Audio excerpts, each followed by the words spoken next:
सर्वांना नमस्कार. दिल का रिश्ता द अनब्रोकन बॉन्ड या स्टोरीचे 18 एपिसोड यापूर्वीच अपलोड केलेले आहेत. ते तुझी माझी जोडी या चॅनलवर, आणि कृपया बाकीचे एपिसोड ऐकण्यासाठी तिकडे सर्च करा. मग आता कान्हाची तब्येत ठीक होती म्हणून श्री खूप उशिरा आला आणि ऋतू त्याच्याकडे रूममध्ये आली आणि सगळा राग विसरून म्हणाली, श्री आता कान्हा कसा आहे? त्याला जास्त लागलं नाही ना? श्री मला त्याला बघायचं होतं, मला घेऊन जाल का त्याच्याकडे? श्री आता काहीच न बोलता कपडे चेंज करत होता आणि ऋतूला वाटलं तो अजूनही तिच्यावर नाराज आहे की काय. मग श्री म्हणाला, ऋतू मी तुला घेऊन जाईन, पण तू कान्हा आणि वंदनाच्या नजरेला नजर मिळवू शकशील का? आणि ऋतू म्हणाली, श्री अहो मी त्यांचे पाय पकडेल आणि माफी मागेल. आणि तुम्ही नजरेला नजर मिळवण्याचं काय म्हणता? आज त्यांच्यामुळे कृष्णा वाचला. मी कान्हाचे आभार कसे मानू तेच कळत नाही. श्री प्लीज मला घेऊन चला ना. आणि श्री म्हणाला, ठीक आहे, तुला बघायचं असेल तर तू उद्या येऊ शकतेस माझ्यासोबत. आणि ऋतू म्हणाली, ठीक आहे, मी त्या दोघांसाठी टिफिनसुद्धा घेते. आणि श्री म्हणाला, त्याची गरज नाही, आता आणखीन त्यांना लाजवू नकोस इतकं चांगलं वागून. आणि ऋतूच्या डोळ्यात अश्रू आले आणि ती म्हणाली, श्री माफ करा ना, माझी चूक झाली, मी पुन्हा असं नाही करणार. आणि आता कान्हाला डिस्चार्ज मिळाल्यावर आपण त्यांना इकडेच आणूया. मी स्वतः कान्हा आणि वंदनाला इथे घेऊन येईन आणि माझी चूक सुधारेल.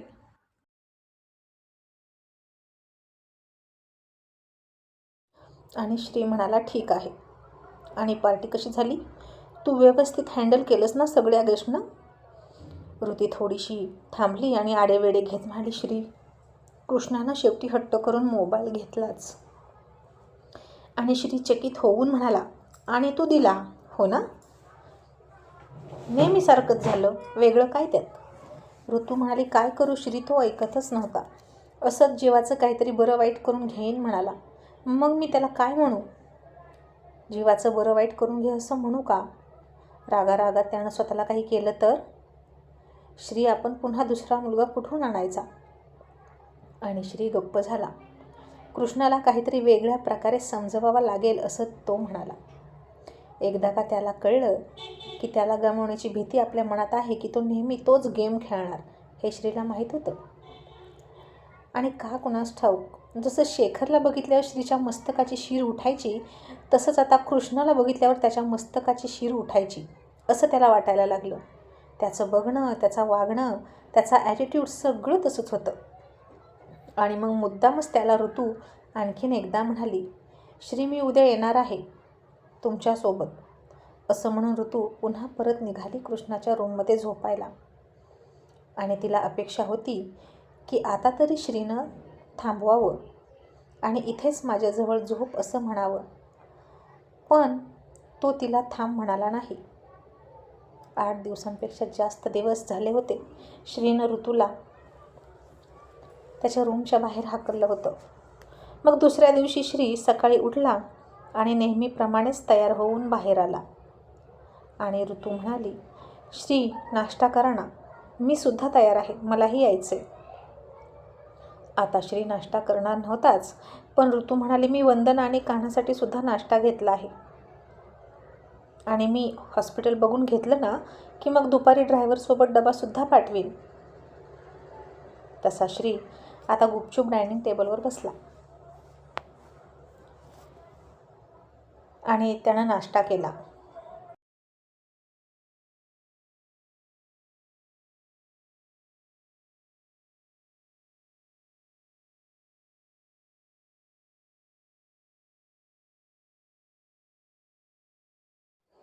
मग नाश्ता करून तो बाहेर आला तर सई आत्ताही गेटमध्येच होती.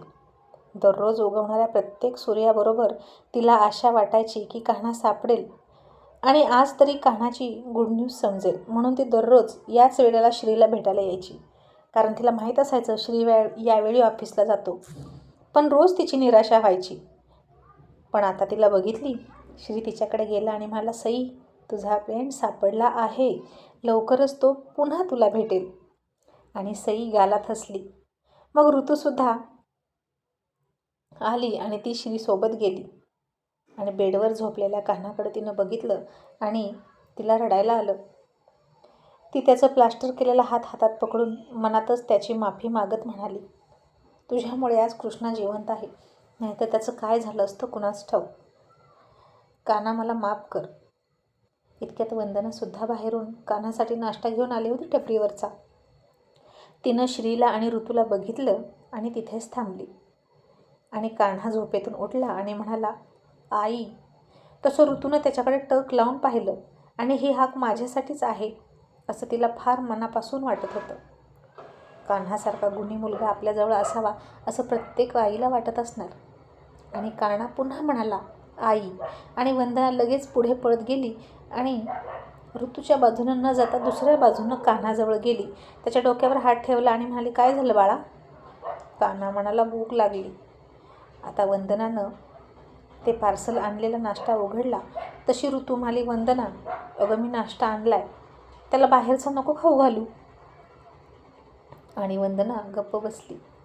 श्री आता हे सगळं बघत होता, पण वंदना ऋतूकडं अजून बघतही नव्हती. तिची नाराजी साहजिकच होती. मग ऋतूनं बॅगमधून नाश्त्याचे डबे काढले. कान्हाच्या हाताला फ्रॅक्चर झालं होतं म्हणून ती वंदनाला म्हणाली, वंदना, तू तुझं खा, मी कानाला भरवते हवं तर. आणि वंदना नाराज अवस्थेतच खाली बघून म्हणाली, नको मॅडम, माझा मुलगा आहे तो, मीच त्याला भरवते. ऋतूच्या डोळ्यात आता पाणी आलं आणि ती म्हणाली, वंदना, मला माफ कर. मी एक अशी आई आहे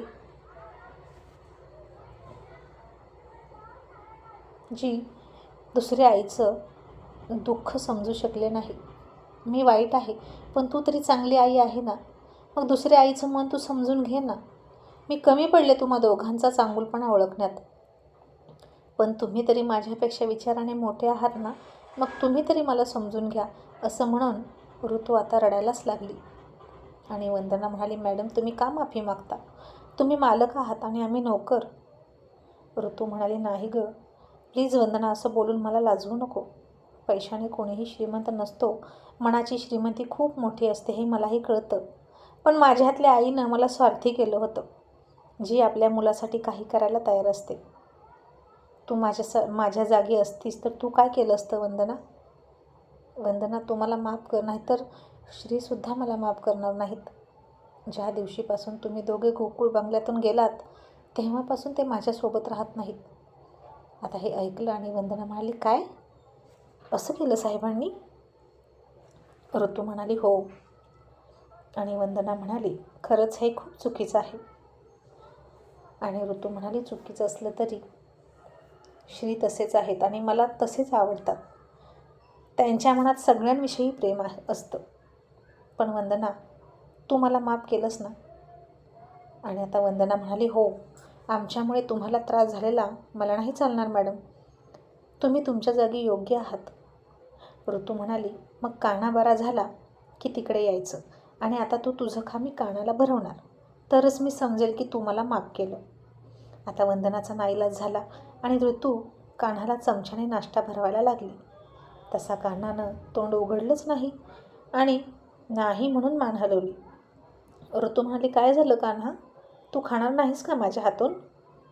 तशी वंदना म्हणाली, मॅडम, कान्हाला चमच्यानं खाल्लेलं आवडत नाही, त्याला हाताने भरवावं लागतं, म्हणून मी म्हणाले की मी भरवते. आणि ऋतू हसून म्हणाली, मग त्यात काय झालं, मी भरवते ना माझ्या हातानं. आणि ऋतूनं आता तिचा हात धुतला आणि कान्हाला तिच्या हातानं भरवायला लागली. आणि कान्हा तसाच गोड स्माईल देऊन ऋतूच्या हातून खात होता. आणि कृष्णाला दररोज जेवण भरवताना ऋतूला होत नव्हता इतका परमानंद आता कान्हाला जेवण भरवताना होत होता. तिची छाती प्रेमानं उचंबळून यायची आणि एक नवीन चैतन्य संचारल्यासारखं वाटायचं शरीरामध्ये.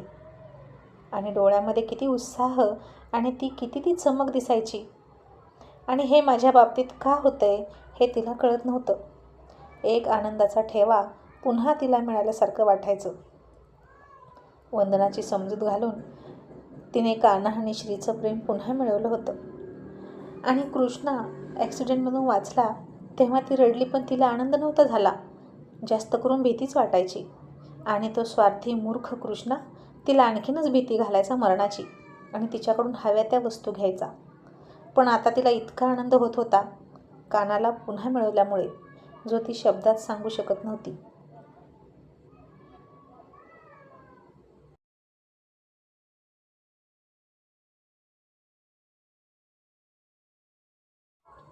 आणि हेच तर होतं हृदयाचं हृदयाशी असलेलं नातं, एक अनब्रोकन बॉन्ड जो हृदयाला कळत असतो.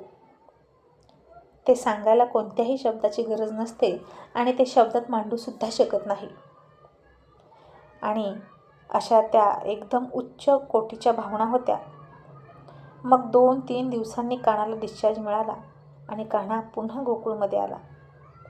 पण श्रीनं आता कानाला सांगितलं, आधीसारखा घाबरून राहायचं नाही. इथे जोपर्यंत मी आहे तोपर्यंत कुणालाच घाबरायचं नाही. कान्हा आता आउट हाऊसमध्ये आराम करत होता आणि त्याच वेळेला वंदना त्याला म्हणाली, कान्हा बघ, तुला भेटायला कोण आलं? आणि त्यानं मान उचलून बघितलं तर ती सई होती. कान्हाला खूप आनंद झाला. सई पळतच त्याच्याजवळ आली आणि त्याला म्हणाली, कान्हा, तुला खूप लागले का? हे घे, तू लवकर बरा व्हावा म्हणून मी तुझ्यासाठी काय आणले बघ. आणि तिनं तिच्या पाठीमागून तिचे हात पुढे घेतले आणि ते होतं एक मोरपीस. आणि ते बघून कान्हाला प्रचंड आनंद झाला आणि तो पुन्हा गोड हसला आणि ते मोरपीस त्यानं त्याच्या पुस्तकात ठेवलं, सईची आठवण म्हणून.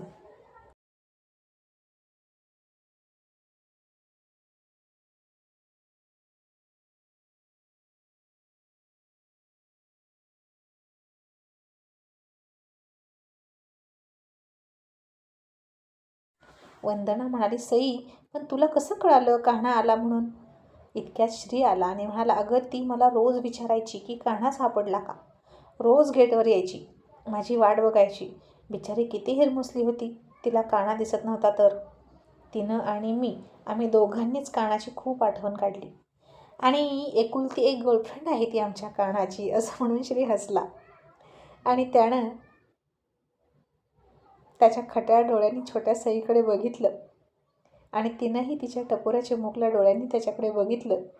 गर्लफ्रेंड बॉयफ्रेंड या संकल्पना अजून काही माहीत नव्हत्या त्या दोघांना, पण बहुतेक आता हेच नातं घट्ट होणार होतं आणखीनच. आणि आज मात्र श्री पोटभर जेवला. अगदी मागून मागून जेवण घेत होता. आणि ऋतू डायनिंग टेबलवर श्रीकडे कौतुकानं हसत बघत बसली. आणि कृष्णा म्हणत होता, आई, मला जेवण भरव, नाहीतर मी खाणार नाही. आणि त्याचं डोकं मोबाईलमध्ये होतं. ऋतूनं त्याची प्लेट वाढली, त्याच्यासमोर ठेवली आणि म्हणाली, कृष्णा, तुझ्या पोटाला गरज असेल तर तू खा, यापुढे मी तुला भरवणार नाही. आणि हे मी शेवटचं सांगते, त्यामुळे तू पुन्हा मला हट्ट करू नकोस. आणि ते ऐकून श्रीला खूप बरं वाटलं. मग सगळे झोपण्यासाठी गेले. किचनमधलं काम आवरलं आणि ऋतूसुद्धा कृष्णाच्या खोलीत झोपायला निघाली. तसं श्रीनं तिच्या हाताला पकडलं आणि रूममध्ये खेचून घेतली. दरवाजा लावला आणि त्याच दरवाजाला तिला टेकवलं. आणि ऋतू गडबडली आणि म्हणाली, श्री, अहो. तसं श्रीनं तिला काहीही बोलण्याची संधी न देता तिच्या तोंडामध्ये तोंड घातलं आणि डीप किस करायला सुरुवात केली. आणि ऋतूसुद्धा त्याच्या अचानक अशा आक्रमणानं घायाळ झाली आणि त्याला प्रतिसाद द्यायला लागली. श्रीनं तिला किस करतच तिच्या पदराची पिन काढली, तिथेच तिची अख्खी साडी फेडून टाकली आणि तशीच तिला मिठीत उचलली आणि बेडवर आणून ठेवली. आणि आता ऋतू खूप प्रेमानं त्याच्याकडे बघत होती. श्रीनं तिच्या पायापासून किस करायला सुरुवात केली, ते अगदी डोक्यापर्यंत. आणि नखशिकांत तो तिला त्याच्या प्रेमानं न्हाऊ घालत होता. आणि ऋतू त्याच्या प्रेमानं खूप फुलून आली होती. ती वारंवार त्याला तिच्या छातीशी घट्ट पकडून धरायची आणि पुन्हा तिची छाती प्रेमानं उचंबळून यायची. आणि अशीच उच्च पराकोटीच्या प्रेमानं एखाद्या स्त्रीची छाती तेव्हाच उचंबळून येते, फक्त 2 व्यक्तींसाठी. एक म्हणजे तिचा जन्माचा साथीदार, तिचा नवरा, आणि दुसरं म्हणजे तिचं बाळ. आणि आता श्रीनं तिच्यावर प्रेमाचा वर्षाव करायला सुरुवात केली आणि झालं गेलं विसरून पुन्हा तिच्यात मिसळून गेला. आणि तिला म्हणाला, ऋतू, आय लव्ह यू. आणि तेव्हा कुठं ऋतूला समाधान वाटलं. आणि असेच दिवसामागून दिवस जात होते. कृष्णा, कान्हा, सई, मुग्धा मोठे होत होते. कान्हा आणि कृष्णा आता पुन्हा एकत्र स्कूलमध्ये जायला लागले. आणि पुन्हा कृष्णा कान्हाला दम देऊन होमवर्क करायला सांगत होता. पण आता यावेळी कान्हा म्हणाला, मी करणार नाही. कृष्णा म्हणाला, का? तू आमचा नोकर आहेस, तुला ते केलंच पाहिजे.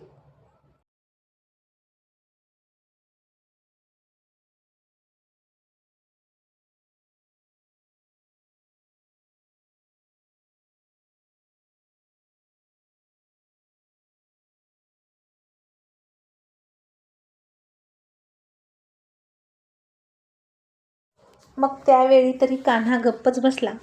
आणि आता डायनिंग टेबलवर कृष्णा जेवण करत होता आणि कान्हानं त्याच्या समोरून प्लेट ओढून घेतली. आणि कोणाला काहीच कळेना की त्यानं असं का केलं. कृष्णा म्हणाला, तू नोकर असून माझी प्लेट उचलून घेतोस? वंदनासुद्धा म्हणाली, कान्हा अरे हे काय करतोस तू? ही कुठली पद्धत आहे वागण्याची? आणि कान्हा म्हणाला, आई, कृष्णाचं जेवणसुद्धा मीच खाणार, माझं पोट भरेल. मी खाल्लं की कृष्णाचं पण पोट भरेल. आता ते ऐकून वंदना आणि ऋतू बुचकळ्यात पडल्या आणि श्री मात्र हाताची कडी घातली आणि कान्हा आता कृष्णाला कोणता धडा शिकवतो हे बघत बसला. मग ऋतूसुद्धा शांत होऊन ऐकत होती. आणि कृष्णा म्हणाला, तू पटकन दे बरं, मला भूक लागली आहे. कान्हा म्हणाला, अरे मी खातो ना, मग तुझं पोट भरेल की. आणि कृष्णा म्हणाला, तू खाऊन तुझं पोट भरेल, माझं कसं भरेल? माझं पोट भरणार असेल तर मलाच खाल्लं पाहिजे. तू वेडा आहेस का? आणि कान्हा म्हणाला, वेडा मी नाही, वेडा तू आहेस.